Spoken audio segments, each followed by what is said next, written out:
കെ.പി.സി.സിയിൽ നേതൃമാറ്റം ഉണ്ടാകുമെന്ന അഭ്യൂഹങ്ങൾക്കിടെ ഡൽഹിയിൽ തിരക്കിട്ട കൂടിക്കാഴ്ചകൾ പുരോഗമിക്കുന്നു. പ്രതിപക്ഷ നേതാവ് വി.ഡി. സതീശൻ രമേശ് ചെന്നിത്തലയെ കാണുകയാണ്. രാവിലെ അടൂർ പ്രകാശും ബെന്നി ബെഹനാനും രമേശ് ചെന്നിത്തലയെ സന്ദർശിച്ച പിന്തുണ തേടിയിരുന്നു. ഇന്ന് വൈകിട്ടാണ് ഹൈക്കമാൻഡ് വിളിച്ച യോഗമുള്ളത്.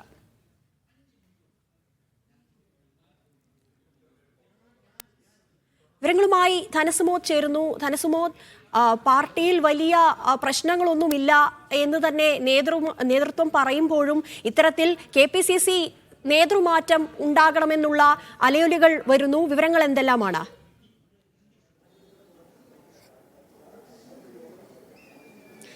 കെ.പി.സി.സിയിൽ പുനഃസംഘടന ഉണ്ടാവില്ല എന്ന് പറഞ്ഞ ഏക നേതാവ് പ്രതിപക്ഷ നേതാവ് വി.ഡി. സതീശനാണ്.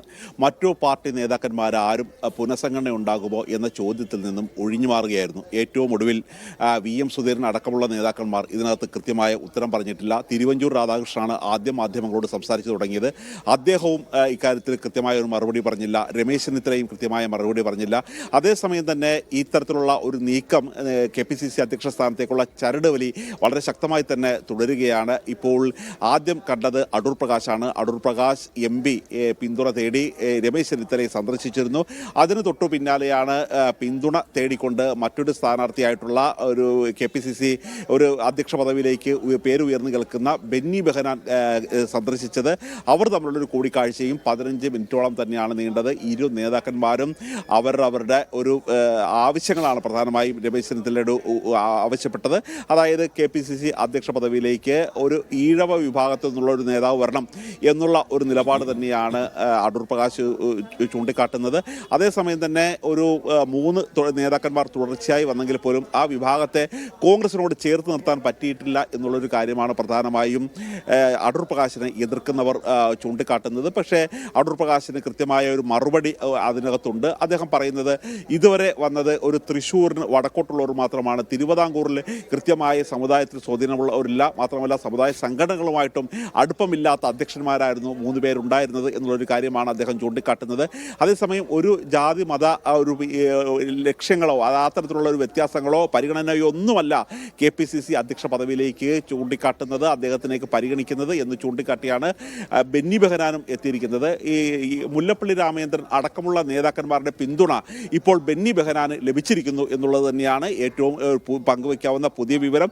പക്ഷേ ഇന്ന് 4 മണിക്ക് ചേർന്ന യോഗത്തിൽ ഇക്കാര്യങ്ങൾ ഔദ്യോഗികമായി ചർച്ച ചെയ്യില്ല എന്ന് തന്നെയാണ് നേതാക്കന്മാർ എല്ലാവരും പറയുന്നത്. പക്ഷേ എങ്കിൽ പോലും അനൗദ്യോഗികമായിട്ട് തന്നെ ഈ വിഷയം തന്നെയായിരിക്കും പ്രധാനമായും ഡൽഹിയിൽ ചർച്ചയാവുന്നത്. ധനസുമോദ്, അതുപോലെ തന്നെ ഈ ഇതുമായി ബന്ധപ്പെട്ട ചോദ്യത്തിന് തൃപ്തിയുള്ളവർക്കേ അതൃപ്തി ഉണ്ടാകുമെന്ന് മുരളീധരൻ അടക്കം പറഞ്ഞിരുന്നു. അതായത് മുൻപ് തന്നെ പല കാര്യങ്ങളിലും സംഘടനയിൽ പാർട്ടിയിൽ അതൃപ്തി ഉണ്ടായിരുന്നു എന്നുള്ളതല്ലേ ഇതിൽ നിന്നും വ്യക്തമാകുന്നത്. അത്തരത്തിൽ അതൃപ്തി ഉണ്ടായിരുന്നവരാണ് ഇത്തരം ചരടുവലിക്ക് പിന്നിൽ എന്ന് തന്നെയല്ലേ ഇതിന് പിന്നിൽ വ്യക്തമാകുന്നത്?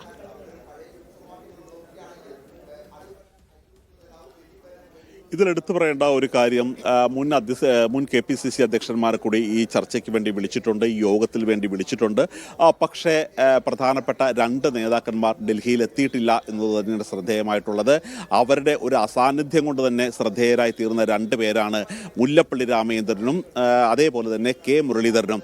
ഈ കെ മുരളീധരൻ ആണ് തനിക്ക് ശേഷം സ്ഥാനാർത്ഥി അല്ല ഈ കെ.പി.സി.സി അധ്യക്ഷ പദവിയിലേക്ക് എത്തുന്നതെങ്കിൽ താൻ ഒഴിഞ്ഞു കൊടുക്കാം എന്നുള്ളൊരു കാര്യം നേരത്തെ കഴിഞ്ഞ മാസം തന്നെ മുരളീധരനുമായി കൂടിക്കാഴ്ച നടത്തിയപ്പോൾ കെ സുധാകരൻ അറിയിച്ചിരുന്നു. പക്ഷേ ഈ അവസാന നിമിഷവും ഈ തരത്തിലുള്ള സ്ഥാനമാറ്റം, നേതൃമാറ്റം തുടങ്ങിയ ചർച്ചകളിലേക്ക് ഈ വഴുതി മാറരുത് എന്ന് തന്നെയാണ് കെ സുധാകരൻ്റെ ആവശ്യം. അദ്ദേഹം പുറപ്പെടുന്നതിന് മുമ്പ് തന്നെ ഡൽഹിയിലേക്ക് പുറപ്പെടുന്നതിന് മുമ്പ് തന്നെ UDF യോഗത്തിൽ കാണാൻ കഴിയാതിരുന്ന മറ്റ് നേതാക്കളുമായി ആശയവിനിമയം നടത്തിയതിന് ശേഷമാണ് അദ്ദേഹം ഡൽഹിയിലെത്തിയത്. ഏതായാലും ഈ തരത്തിലുള്ള ഒരു നേതൃമാറ്റം ഇല്ല എന്ന് പറയുന്നുണ്ടെങ്കിൽ പോലും മുല്ലപ്പള്ളി അയച്ച ഒരു കത്ത് തന്നെ വളരെ ശ്രദ്ധേയമായിരുന്നു. അദ്ദേഹം ചൂണ്ടിക്കാട്ടിയത് എല്ലാ വിഭാഗങ്ങളെയും ഒരുമിച്ച് കൊണ്ടുപോകാൻ കഴിയുന്ന ഒരു നേതാവിനെ ഈ അധ്യക്ഷ സ്ഥാനത്തേക്ക് തിരഞ്ഞെടുക്കണമെന്നുള്ള ഒരു ആവശ്യമാണ് മല്ലികാർജ്ജുന ഖാർഗെയ്ക്ക് അയച്ചിരിക്കുന്ന കത്തിൽ പറയുന്നത്. ഈ നേതാക്കന്മാർ പറയുന്നത് പോലെ തന്നെ ഈ തരത്തിലുള്ള നേതൃസ്ഥാനത്ത് തൊല്ലി ഉള്ള ഒരു ചർച്ച ഇല്ലെങ്കിൽ പിന്നെ ഈ തരത്തിലുള്ള ഒരു കത്ത് എന്തിനാണ് മുല്ലപ്പള്ളി രാമചന്ദ്രൻ അയച്ചത് എന്നുള്ള ഒരു പ്രധാനപ്പെട്ട ചർച്ച കൂടി ഇവിടെ ഉയരുന്നുണ്ട്, പ്രധാനപ്പെട്ട ചോദ്യം കൂടി ഉയരുന്നുണ്ട്. ഏതായാലും ഇല്ല എന്ന് ആവർത്തിച്ച് പറഞ്ഞാലും ഡൽഹിയിലെ പ്രധാന ചർച്ച കെ.പി.സി.സി അധ്യക്ഷ സ്ഥാനത്തേക്ക് പുതിയ നേതാവ് ആര് എന്ന് തന്നെയാണ്.